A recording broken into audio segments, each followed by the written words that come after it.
Hello बच्चों, तो आज हम पढ़ेंगे कवि तुलसीदास जी का जीवन परिचय। कवि तुलसीदास जो थे एक महान कवि थे और एग्जाम में उनका इस तरह से क्वेश्चन पूछेगा कि तुलसीदास जी का जीवनी पर प्रकाश डालते हुए उनकी कृतियों रचनाओं का उल्लेख कीजिए। इस प्रकार से जो था क्वेश्चन वो 9 और 10 यानी 2009 और 2010 में पूछा गया था। और इस प्रकार से भी पूछ सकता है कि कवि तुलसीदास जी का जीवन परिचय दीजिए तथा उनकी एक रचना का नाम लिखिए। ठीक है, 11, 12, 13, 14, 15, 16, 17 और 18 यानी कि इतने साल पूछा है, यानी 4, 4, 8 साल पूछा है। ठीक है, तो ये जो दोनों क्वेश्चन के हैं उनके आंसर तो एक ही हैं, उनके दोनों के आंसर एक ही है, लेकिन प्रश्न जो है घुमा कर पूछा गया है। दो तरह से इसके में क्वेश्चन बन सकते हैं। ठीक है, इसका क्वेश्चन है कि आंसर है कि गोस्वामी तुलसीदास भक्ति काल की राम भक्ति काव्यधारा के प्रतिनिधि कवि थे। ठीक है, जो गोस्वामी तुलसीदास जी थे वो भक्ति काल के कवि थे यानी राम भक्ति शाखा के, और जो सूरदास जी थे वो कृष्ण भक्ति शाखा के कवि थे। इनकी भक्ति दास्य भाव की थी, यानी कि अपने आप को श्री राम जी के दास मानते थे। इन्होंने राम की शील यानी सहनशीलता, शक्ति, सौंदर्य में समान्वित रूप की अवतारणा की यानी कि गुणगान किया। ये एक सिद्ध कवि थे जो देश और काल की सीमाओं को लांघ चुके थे। इनको देश और काल यानी समय की कोई सीमाओं से कोई पाबंदियां नहीं थी। मानव प्रकृति के जितने रूपों का हृदयग्राही यानी कि हृदय से वर्णन करें इनके काव्य में मिलता है उतना कहीं नहीं मिलता। इनका रामचरितमानस संस्कृति का एक अमर काव्य है जो कि कभी नहीं मिट सकता, जो कि इनको भी एक अमर कवि बनाता है।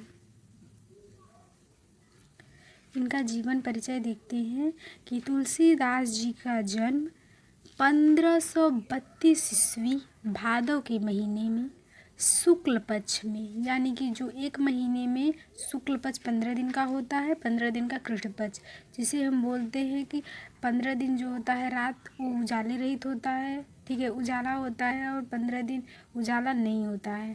और एकादशी संमत 1589 ईस्वी में बांदा जिले के राजापुर ग्राम में हुआ था, लेकिन कुछ विद्वान इनका जन्म एटा जिले के सोरू ग्राम में मानते हैं। इनके जन्म में भी काफ़ी मतभेद है। कुछ विद्वान तो बांदा जिले के राजापुर ग्राम में मानते हैं और कुछ विद्वान एटा जिले के सोरू ग्राम में मानते हैं। आचार्य रामचंद्र शुक्ल ने जो था इनका जन्म हुआ था वो राजापुर ग्राम में ही माना। ठीक है, और तुलसी सरयू पारीण ब्राह्मण थे। तुलसीदास जी थे वो सरयू पारीण ब्राह्मण थे। इनके पिता का नाम आत्मा राम दुबे, माता का नाम हुलसी। ठीक है, ये अभियुक्त मूल नक्षत्र में पैदा होने के कारण इनके माता पिता ने इन्हें त्याग दिया, यानी कि ये जो थे अच्छे नक्षत्र में पैदा नहीं हुए थे, जिस कारण से इनके माता पिता ने इनका त्याग कर दिया और इनका बचपन अनेक आपदाओं में व्यतीत हुआ। जिस बच्चे के भी माता पिता उन्हें त्याग देंगे उसका जीवन तो अनेक आपदाओं से व्यतीत होगा ही। सौभाग्य से इनको बाबा नरहरिदास जैसे गुरु का वरद हस्त प्राप्त हो गया, यानी कि इनको बाबा नरहरिदास जैसे गुरु मिल गए। इन्हीं की कृपा से इनको शास्त्रों के अध्ययन अनुशीलता का अवसर मिला। स्वामी जी के साथ ये काशी आए, यानी बाबा नरहरिदास जी के साथ ही ये काशी पे आए, जहाँ इन्होंने महात्मा शेष सनातन जी से वेद, वेदांग, दर्शन, इतिहास, पुराण आदि में निष्कासित हुए, यानी कि निपुण हो गए। इनको वेद, वेदांग, दर्शन, इतिहास का और पुराण का अच्छे से ज्ञान प्राप्त हो गया।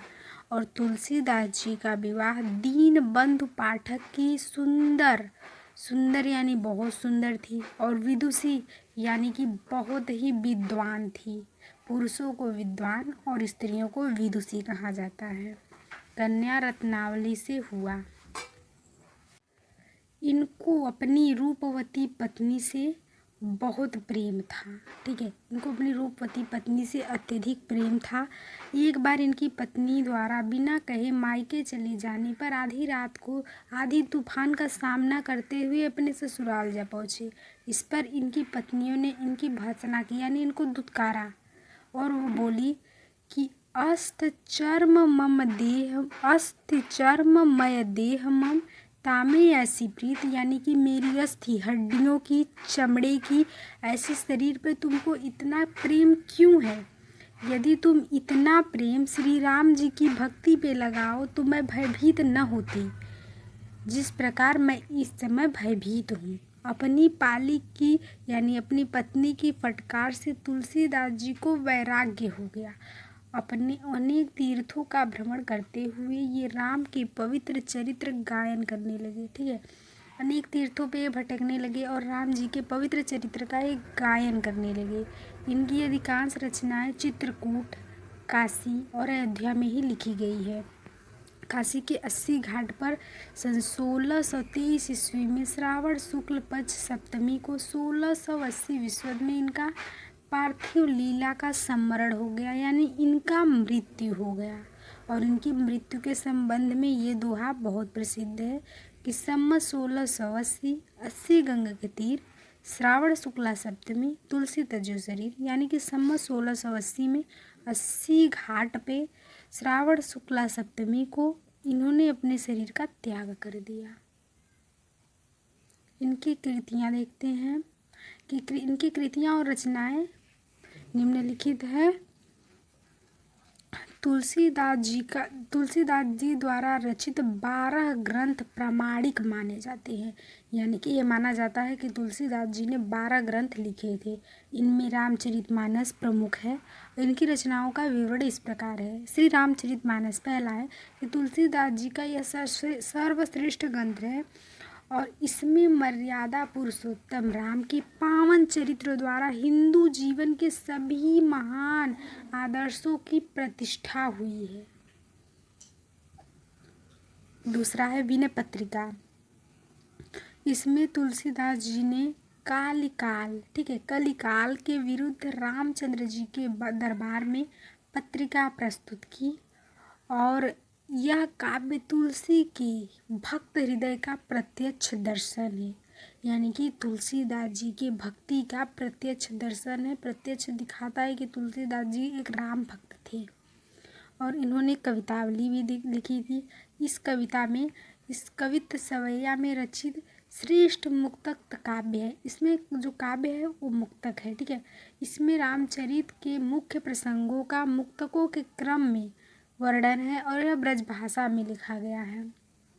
और गीतावली यह गेय पदों में ब्रज भाषा में रचित सुंदर काव्य है। इसमें प्रायः सभी रसों का सुंदर परिपाक हुआ है, यानी कि सुंदर तरीके से इनमें सभी काव्यों का वर्णन हुआ है और अनेक राग रागिनियों का प्रयोग मिलता है। यह रचना 230 पदों में निबद्ध है। और पांचवा है गीतावली, कृष्ण गीतावली। यह कृष्ण की महिमा को लेकर 61 पदों में लिखा गया ब्रज भाषा का काव्य है। और बरवे रामायण, यह बरवे छंदों में रामचरित का वर्णन करने वाला एक लघु काव्य है। इसमें अवधी भाषा का प्रयोग किया गया है।